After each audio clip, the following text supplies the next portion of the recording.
It's been a great week. Of course, we had Lakeisha get baptized. You can't get any better than that. Very awesome for that. And then, of course, we've had this TNT thing going on. So, they've been selling all these fireworks to raise funds. And I was talking to Lauren today. Didn't she do an awesome job? And, the closer you get to the 4th of July, the crazier it gets, right? And she said in one tent yesterday, they sold over $8,000. Is that accurate? Something like that. Okay, and then they have this one thing called the Big Bang. Big Bang. And it's about the size of this thing. All right? And it costs like $1,000. Can you imagine that? And of course, they were shutting down for the evening last night, and some guy, wait a minute, what about it? Of course, they opened it up and let them buy that thing. But it's kind of crazy how much people will spend money to blow things up. That's kind of our society. I don't know if that's all. But it's been exciting. Of course, we have a special guest today. Janet's here from New York, actually. She's from the Bronx, commonly known as Nicole's mom. So if you have issues with Nicole, that's who you need to talk to. But she's got plenty of stories growing up, I'm sure of it. And then this week we had all these people moving. All right, we had the Tillmans moving. Of course, they used one truck, so they went back for it. And then we had Moesha moved, right? Sabrina moved. Katie moved. And we've just started beginning. It's the season, so it's officially summer when people start moving, right? And you guys saw the video. Now, a lot of you may not know the video that we did was the official planting of this church. And why did we show it today? Because 5 years ago, a few days ago, we pulled in to Milwaukee and unloaded, moved, and there was 21 people who went on that planting. And one of the things you're going to notice, a lot of you are like, who are these people? Because a lot of them have been sent off to other plantings. Of the original 21, we only have 10 left, which means we have a lot of young disciples here. All right, we've got a lot of training and teaching to do. But since then, also, we have sent out like 16 or 18 disciples to other plantings.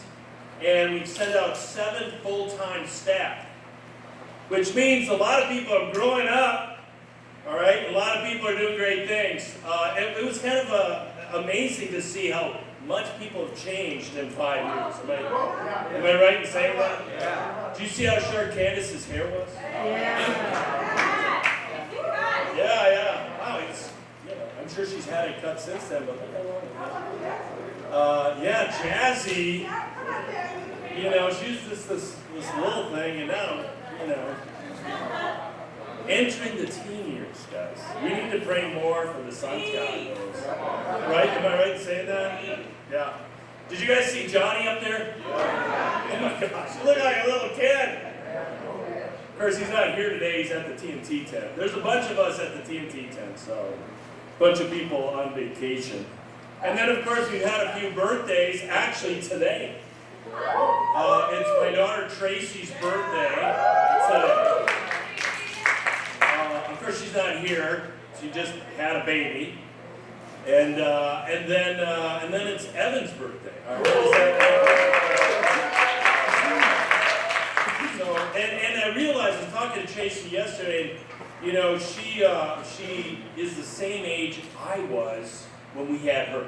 Wow. What does that mean? I don't know. It's like, I don't know what that means, but it kind of freaked me out. So, anyways. Hopefully you are fired up for the 4th of July. You got great plans. All right. 4th of July, you guys are into history, right? Yeah. I love history. Been to Boston many times, went to Bunker Hill. Everybody knows what Bunker Hill's about, right? Yeah. All right. Then you got the Boston Tea Party. I'm sure you've heard of that, right? Anyways, We celebrate the 4th of July as Independence Day. Okay, but a lot of people don't realize that that's when they declared independence, and then they had a 7-year war to become independent. All right, so freedom has its price. And now you think about it, after 7 years of war, now you've got to deal with all the death and destruction. And financially, the nation was broke, which led to a lot of all sorts of corruption. And so the question was, are you guys really free now? Right. After all that. And my question to you is, do you feel free? This is the land, the home of the free and the brave, right? Yeah. Do you feel free? And then it comes down to, what do you define as freedom? And if you're from another country, you come here, you definitely feel the effects of the freedom that we have. A lot of us, we're born here, we're raised, we don't really have any idea about that. But there's an issue, a deeper issue. It's called spiritual freedom. Let's look in Romans chapter 8. And Jesus talked a lot about freedom. If you read your New Testament, it's all over the place. And it's really why Jesus came, to free us up of sin. Because sin is what makes us a slave. Romans chapter 8, and Paul's writing to the church in Rome that had a problem. They were still slaves to the old law, the Jewish law, but they're also slaves to sin. In chapter 8, verse 12, it says, "Therefore, brothers, we have an obligation, but it is not to the sinful nature, to live according to it. For if you live according to sinful nature, you will die." Wow. "But if by the Spirit you put to death the misdeeds of the body, you will live. Because those who led by the Spirit of God are sons of God. For you did not receive a spirit that makes you a slave again to fear, but you received the spirit of sonship." Okay, there's a lot in that little passage. And it shows that Christianity is all about relationships. Relationship with God, relationship with each other. But if you're in sin, your relationships suffer. Right. And you bring along the guilt and everything else. And there's not really a lot of freedom. So sin is the issue. And if you read your New Testament, it's all about dealing with sin. And all about dealing with relationships. Because that is what this is all about. That is true freedom. Okay, so today I want to do a study on a man who had it all and yet was not free. Right. Let's go to 1 Kings chapter 3. Yeah, we're going Old Testament here. 1 Kings chapter 3. And we're going to talk about a guy by the name of Solomon. He was the son of David. David killed Goliath, right? Yeah. And he becomes the third king, but he's the son of David. 1 Kings chapter 3, starting in verse 5, we read about an incident he has with God. 1 Kings 3, verse 5. At Gibeon, the Lord appeared to Solomon during the night in a dream. And God said, "Ask for whatever you want me to give you." Wouldn't that be nice, guys? You know, you got this, God says, whatever you want. Okay. Martin, whatever you want. Oh, man, let me think about this one. It's kind of like the genie with the 3 wishes, right? Yeah. Pray for, I asked for 3 more wishes. You know. Okay. Solomon answered, "You have shown great kindness to your servant, my father David, because he was faithful to you and righteous and upright in heart. You have continued this great kindness to him and have given him a son to sit on the throne this very day. Now, O Lord my God, you have made your servant king in place of my father David, but I'm only a little child and do not know how to carry out my duties. Your servant is here among the people you have chosen, a great people, too numerous to count or number. So give your servant a discerning heart to govern your people and to distinguish between right and wrong. For who is able to govern this great people of yours?" The Lord was pleased that Solomon had asked for this. So God said to him, since you have asked for this, and not for long life, or wealth, for yourself, nor have you asked for the death of your enemies, but for discernment in administering justice. I will give you what you've asked. I will give you a wise and discerning heart, so that there will never have been anyone like you, nor will there ever be. Moreover, I will give you what you have not asked for, both riches and honor, so that in your lifetime you will have no equal among kings. And if you walk in my ways and obey my statutes and commands as David your father did, I will give you a long life. Wow, pretty amazing. It shows really a wisdom that it says he was a child, that he would ask for wisdom to help God's people. That it shows a very unselfish heart. Now, I don't know if I would have done that. Okay? And a lot of times we think about me first. But here you got this amazing situation. And what happens is Solomon becomes exceedingly wealthy. In fact, we're going to look at that. Look at 1 Kings 10. Chapter 10, verse 14.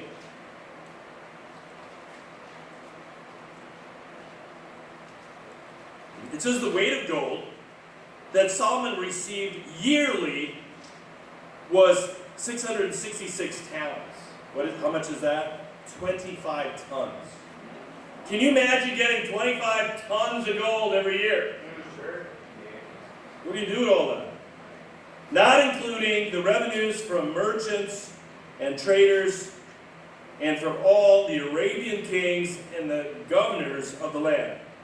King Solomon made 200 large shields of hammered gold, 600 bekas of gold went into each, and he goes on and on. Verse 18, then the king made a great throne inlaid with ivory and overlaid with fine gold. And he keeps going on. All gold, gold, gold. Verse 21, all King Solomon's goblets were gold. All the household articles in the palace, the forest, of Lebanon were pure gold. Nothing was made of silver, because silver was considered of little value in Solomon's days. Really? Verse 23, King Solomon was greater in riches and wisdom than all the other kings of the earth. The whole world sought audience with Solomon to hear the wisdom God has put in his heart. Year after year, everyone who came brought a gift. Articles of silver and gold, robes, weapons and spices, horses and mules. Solomon accumulated chariots and horses. He had 1,400 chariots and 12,000 horses, which he kept in chariot cities and also with him in Jerusalem. Imagine just having cities for chariots.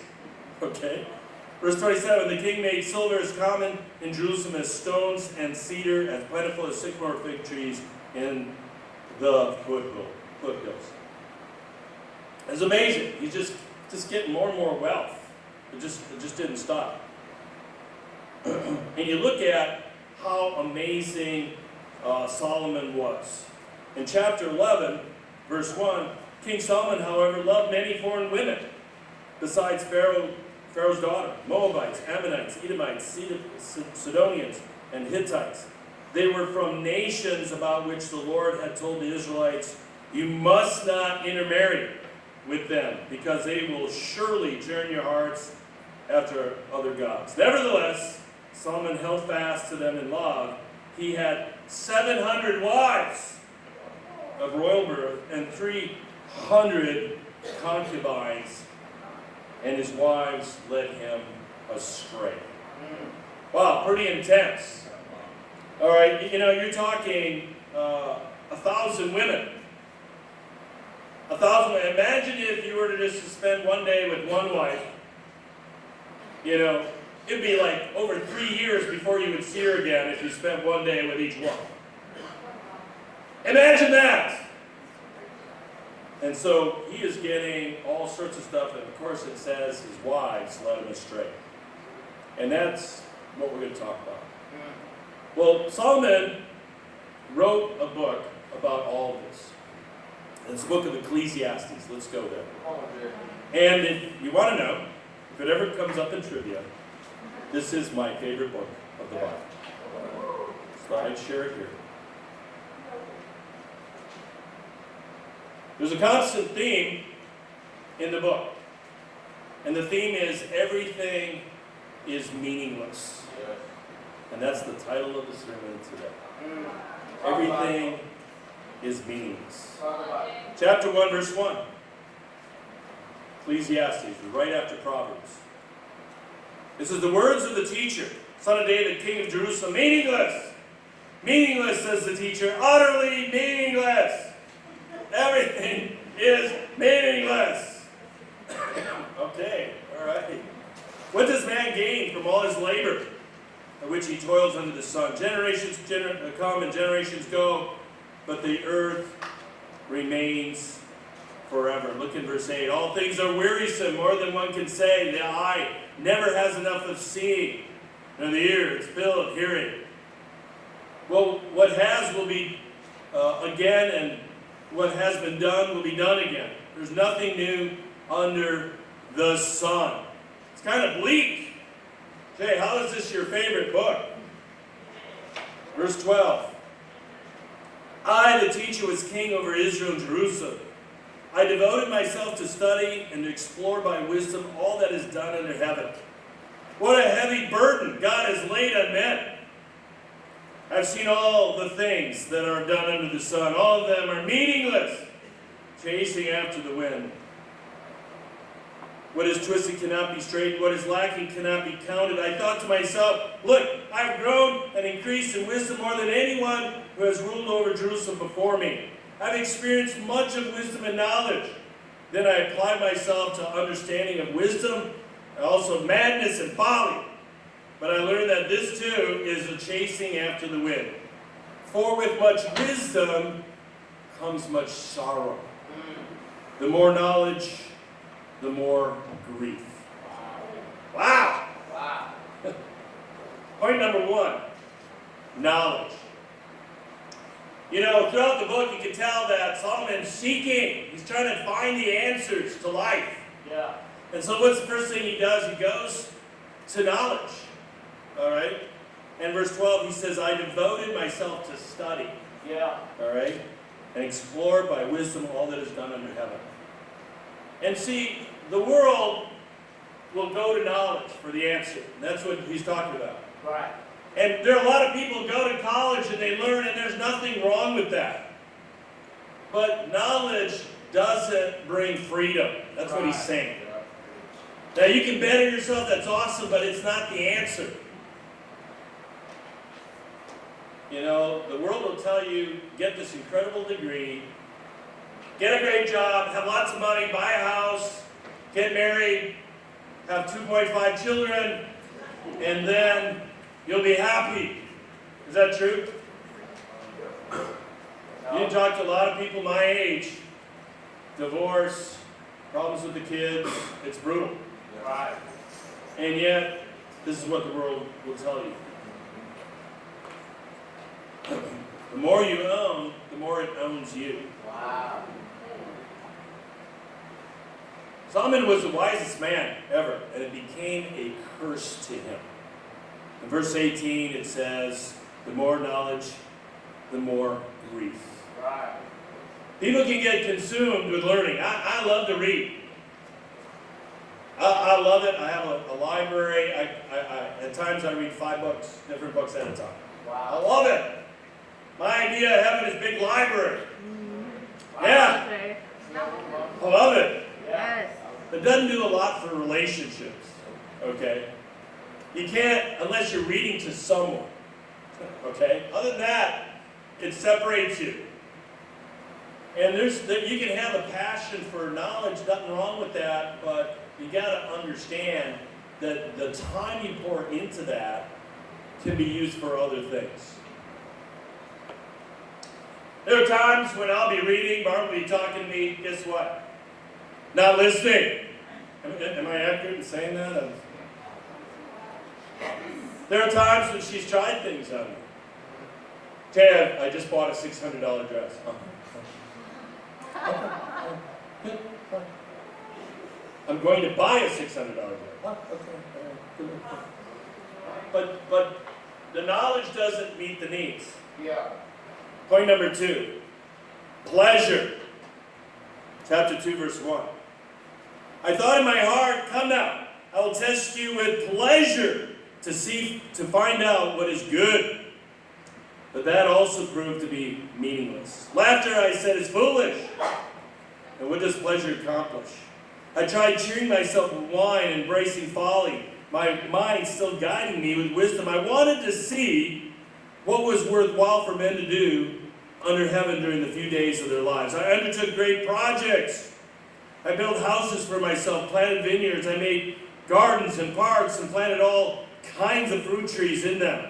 I made reservoirs to water groves of flourishing trees. I bought male and female slaves and had other slaves who were born in my house. I owned more herds and flocks than anyone in Jerusalem before me. I amassed silver and gold for myself and the treasure of kings and provinces. I acquired men and women, singers, and a harem as well.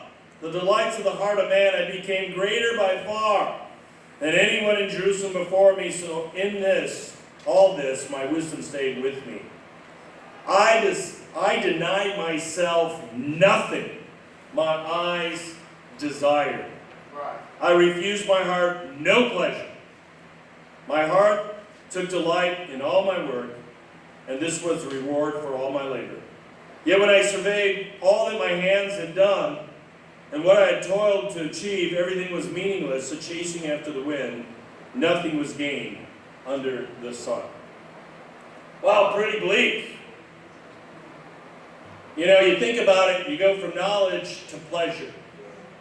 You know, even in the knowledge thing, people pay a lot of money for going to school. You talk about school loan debt, I've heard people at over $200,000, $225,000, $250,000 thinking this is going to bring me joy. All right? And as a student, what a lot of students go do is they go drink. Okay? And people are they want to find happiness. They want to find freedom. And so they start drinking, as he said here. He says, I tried cheering myself with wine and embracing folly. A lot of people do that. Drugs, drinking, all sorts of stuff. It doesn't do it. In fact, there's a word for that. It's called hedonism. The love of pleasure. Right. People just want to be happy. And they go out and they drink, and then they're very embarrassed because they've done very foolish things. Stupid things. I was a bartender. Before I was a disciple, I was a bartender, and I saw horrendous things, and I did horrendous things. And then you hear people get killed in drunk driving. It's a very serious thing. In verse 4, he says, I went on to do great projects. Doing great things and accomplishing things brings pleasure to people. Look what I built. You know, we talked about Solomon, he built the temple for God. And in the Bible it says he put gold all the way on the inside over everything. And he used 34 tons of gold. Can you imagine how that thing looked? Solomon, I made that. 34 tons of gold. I did my homework here. Of course, I used to be a goldsmith, so I understand some things. I broke it down. 34 tons comes out to 33,728,000 ounces. An ounce today is a little over $900 an ounce. Imagine what that costs. 1,900. Yeah, I said 900. Thank you. There's the other goldsmith. 1,900. 1,900, almost $2,000 an ounce. Yeah. That's pretty crazy. Then it says he built gardens and parks and reservoirs. Now we find out years later, a couple generations later, the Assyrians and the Babylonians take over. Babylonians come into Jerusalem, destroy it, destroy the temple, and take all the gold. So much for all this building and creating. He says he owned slaves Verse 7, he owned herds and flocks more than anyone before. Verse 8, he amassed gold and silver. And see, does that really bring freedom? The more you have, people trying to take it from you. It says he had a harem. We talked about that. Right. And sexual sin, though momentary, it doesn't bring the joy. It doesn't bring the freedom. Pleasure doesn't do it for you. Verse 10, it's kind of scary what he says here. Right. He says, I denied myself nothing. Can you imagine that? That you had the ability to have whatever you want, and when it came to pleasure, you denied yourself nothing. Can you imagine how that would destroy you? And he says, I refused my heart no pleasure. Wow, that's pretty intense. And so this guy, he experienced all of this. In verse 11 he says, this is meaningless. Verse 12, he says, Then I turned my thoughts to consider wisdom and also madness and folly. What more can the king's successor do than what has already been done? I saw that wisdom is better than folly, just as light is better than darkness. The wise man has eyes in his head, while the fool walks around in darkness. But I came to realize that the same fate overtakes them both. Then I thought in my heart, the fate of the fool will overtake me also. What then do I gain by being wise? I said in my heart, this too is meaningless. For the wise man, like the fool, will not be long remembered. In days to come, both will be forgotten. Like the fool, the wise man too must die. Yeah. Wow, talk about bleak. Why is this your favorite book, Jay? I'm not getting it. I'm not feeling it. Yeah. Tell me. Verse 17, so I hated life. Wow. Because the work that is done under the sun was grievous to me. All of it is meaningless, the chasing after the wind. I hated all the things I had toiled for under the sun, because I must leave them to the one who comes after me. And who knows whether he will be a wise man or a fool. And when you die, all that stuff. And if you've had a parent that passed, you're like, why did they keep this stuff? Right. Why do they have all this stuff? Yet he will have control over all the work into which I poured effort and skill into the sun. This too is meaningless. So my heart began to despair over all my toilsome labor under the sun. Yeah. And he goes on and on and on. Verse 22. What does a man get for all the toil and anxious striving with which he labors under the sun? All his days, his work is pain and grief. Even at night, his mind does not rest. This too is meaningless. A man can do nothing better than to eat and drink and find satisfaction in his work. This too I see is from the hand of God. For without him, who can eat or find enjoyment? To the man who pleases him, God gives wisdom, knowledge, and happiness. But to the sinner, he gives the task of gathering and storing up wealth to hand it over to the one who pleases God. This too is meaningless, the chasing after the wind. Point number 3, the big picture. Yeah. The big picture. Talk about it, bro. All right. In this passage, he says, I see, this is from the hand of God, for without him, who can eat or find enjoyment? To the man who pleases God gives him wisdom and happiness. And so what we got to understand is God says, listen, I am the source of joy. Yeah. Nothing else. And really what this book does, and we'll continue to study this out, is that it shows that really God makes it very obvious. You can go after all this stuff and not be happy, or you can go after God and be happy. Yeah. And you look, as you go on, Talk about it, bro. Solomon said, man, I hate life. Right. He said, I'm in despair. What does this gain? Chapter 3, verse 9. Talk about it, bro. What does the worker gain from his toil? I've seen the burden God has laid on men. He has made everything beautiful in its time. He has also set eternity in the hearts of men. Yet they cannot fathom what God has done from the beginning to the end. I know that there is nothing better for men than to be happy Yeah. and to do good while they live, Yeah. that everyone may eat and drink and find satisfaction in all his toil. Yeah. This is the gift of God. I know that everything God does will endure forever. Nothing can be added to it, or nothing be taken from it. God does it so that men will revere him. Yeah. All right, let's look at this passage. He says there's a burden that God has laid on all people. Right. I think that burden is that God has put seeking in our hearts. We're all seeking something. Yeah. Relationships, joy, freedom, power. And God says, you need to seek me. It goes back to a study we do called Seeking God Study. Right. Psalm 119 verse 1 basically says that blessed is the man who seeks God with all their heart. The word blessed means superlatively happy. Yeah.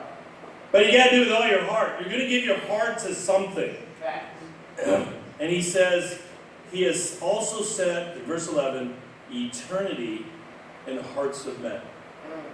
And therefore, it forces us to think about lives. That there's more to life than this here. There's got to be more. It can't be you live, you go through the motions, and die. Right. That you're living for something greater. That you have a purpose here. And that you can have an impact. You can change the world. Right. And Jesus died for that. Right. That we could be free and change the world. Facts. And he says, I know that there is nothing better for men to do than be happy and do good while they live. This is the gift of God. Right. Now he ends up by saying God does it so that men will what? Revere him. Yeah. Why would God want everybody to revere him? Talk about it. Because God knows that he's the source of joy. Come on. And if people go after him, they will be joyful. Right. Everything is going to fall short. In verse 12, he says it's the gift of God. Right. Now, let's talk a little bit more. What is it that God values? Look at chapter 4, Talk to me about it. verse 8. See if you can relate with this. There was a man all alone. He had neither son nor brother. There was no end to his toil, yet his eyes were not content with his wealth. For whom am I toiling, he asked, and why am I depriving myself of enjoyment? This too is meaningless, a miserable business. Two are better than one, because they have a good return for their work. If one falls down, his friend can help him up. But pity the man who falls and has no one to help him up. Also, if two lie down together, they will keep warm, but how can one keep warm alone? The one may be overpowered, two can defend themselves. A cord of 3 strands is not quickly broken. Yeah. And God is saying, listen, it's about relationships. All those other things don't bring what you're looking for. And it's relationship with God and relationship with others. And at the end here, he says, two can defend themselves. A cord of 3 strands is not quickly broken. What's that third strand? God.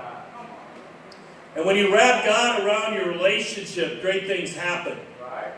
And then not this relationship you have, you're not focused on money and work and pleasure. You're focused on God, and then you have a happy marriage. Right.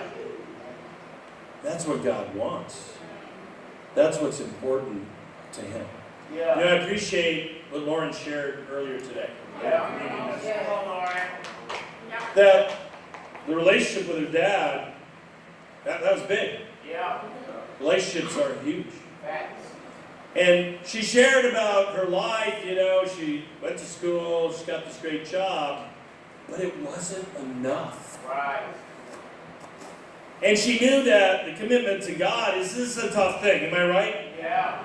Facts. And yet she decided to get through that, broke through, surrendered, and now she's skyrocketing.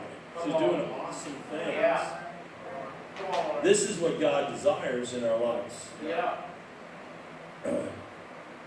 You know, God, His desire is we're His children. He wants us to do great things. You know, there was a guy, his name was J. Paul Getty. I don't know if you guys know who that is.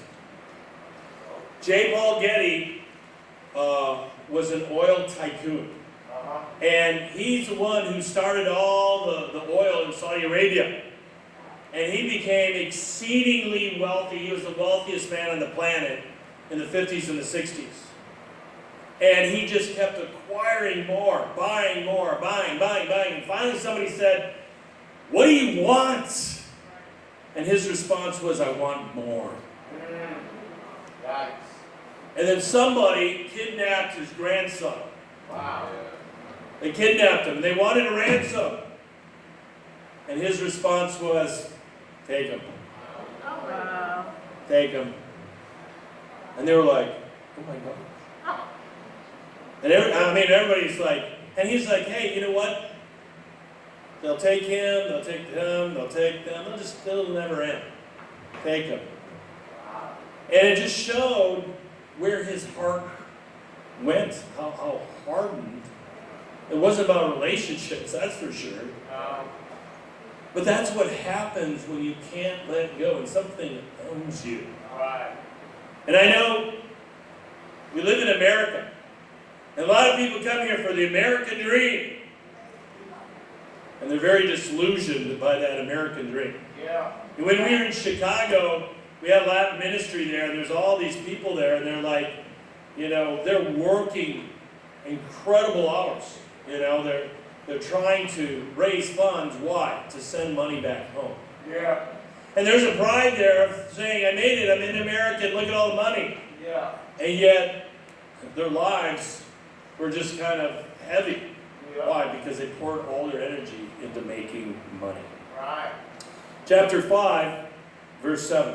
Come on, bro. Take us here. It's another element here. What's important to God? Verse 7. It says, "Much dreaming and many words are meaningless, therefore stand in awe of God." God says, listen, this is what's important.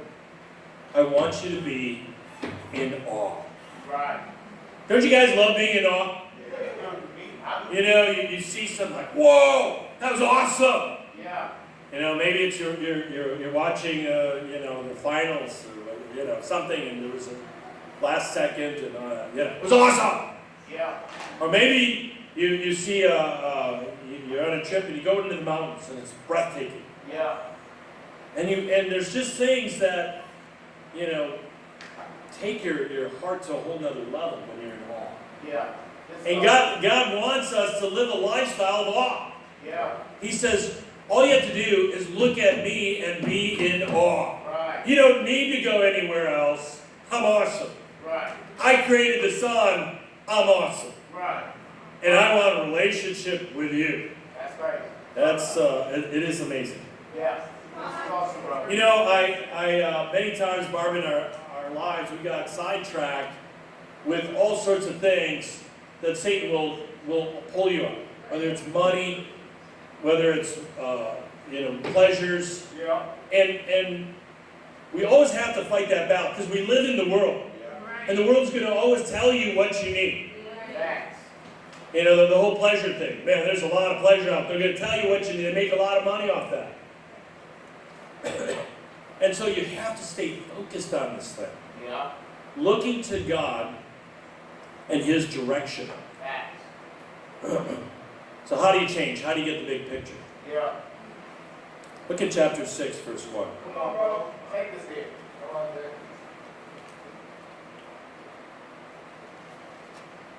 This is awesome, man. Come on, bro. Talk. You know what? We're going to jump ahead to chapter 12. We're running out of time now. Chapter 12. So, study it out and get the big picture. The big picture is why I like this book. Yeah. Okay? It helps me to realize that there's just two options, the world or God. The world doesn't bring. You got a guy who's the wealthiest person who ever lived, and he ended up destroying his life. At the end of the book, this is what he writes. Chapter 12, verse 13. Now all has been heard. Here's the conclusion of the matter. Fear God and keep his commandments. For this is the whole duty of man. Yeah. For God will bring every deed into judgment, including every hidden thing, whether it is good or evil. Everything's going to come to the surface. Okay? But he says, fear God and keep his commandments. Fear God keeps you out of sin. Yeah. But also that word fear means respect God. Talk about it. And if you do, you obey. And obedience to the scriptures is what brings you the joy. And I'm going to show you a few scriptures of that. Now, in the passage here, he says, for this is the whole duty of man. Yeah. That word in the original scriptures is not there. The word duty, it just says, for this is the whole of man. Right. This is why you were created. And as a result, miracles can happen. Right. In John 8, let's go there, we see Jesus saying the same exact thing. Come on, bro. Take it. John chapter 8, verse 31. Very famous passage. Jesus says to the Jews who had believed him, Jesus said, if you hold to my teaching, you're really my disciples, then you'll know the truth, and the truth will set you free. Not playing with it, bro. That's either a lie or it's true. Yeah. He's saying, listen, this is what you got to go after. You hold to it. Don't just read the Bible, hold to it. Then you will be set free. It says the same thing in James 1. Let's go there. Come on, bro. Take it. Who wrote the book of James? And don't say James. I know it, I know it. She's physical brother wrote the book of James. Chapter 1, verse 22. Yeah. It's after the book of Hebrews. It says, do not merely listen to the word and so deceive yourselves. Do what it says. Anyone who listens to the word but does not do what it says, like a man who looks at his face in a mirror and after looking at it, at himself, goes away and immediately forgets what he looks like. But the man who looks intently into the perfect law that gives freedom and that continues to do this, not forgetting what he has heard, but doing it, he will be blessed in what he does. That word blessed again, superlatively happy. But he says you got to look intently into it. Don't just read it. Dig it up. Understand it. All right? Continues to, not forgetting what he's heard, but doing it. There it is, the doing. And it says, basically, it gives freedom. Yeah. God wants us free. In John 10:10, you don't have to turn there. Jesus said, I came that they may have life and have it to the full. There is a spiritual freedom that far surpasses anything that this world can offer. You know, I usually look up quotes for my sermons, and I started looking up these quotes, and I thought, man, this isn't accurate. Right. Because the freedom that they would bring about was freedom from injustice and all. You can have injustice forever. Right. And there's all these things of freedoms, and I says, man, that's not it. Yeah. And it showed me that the world's focus on what they consider freedom is not accurate. But I did find a quote from Voltaire Yeah. a couple of centuries ago here, right? And this really caught my eye. It says, it is difficult to free fools from the chains they revere. Wow. That's pretty intense. Yeah. People can't let go of things they think that are going to free them up. They revere it. Yeah. And it's the very things that destroy them. Yeah. Now, I want to throw out a challenge here. Come on, Jerry. All right? A few challenges. First of all, I want you to understand that this lesson will bring you freedom and joy. Yeah. And many years from now, you'll look back and you'll say, why did I choose the wrong things?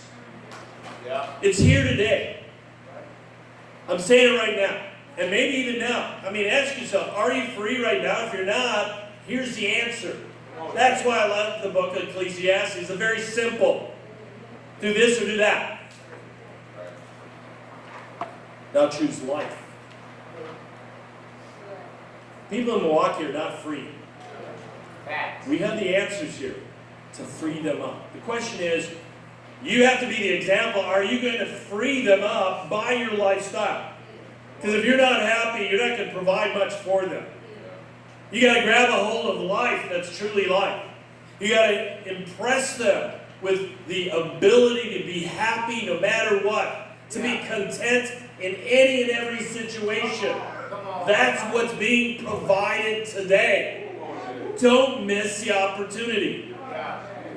Find out, what is it that you're hanging on to, that you revere, that's robbing you of your freedom? Talk about it, get help, and change your life, then change someone else's life, and to God be the glory. Amen?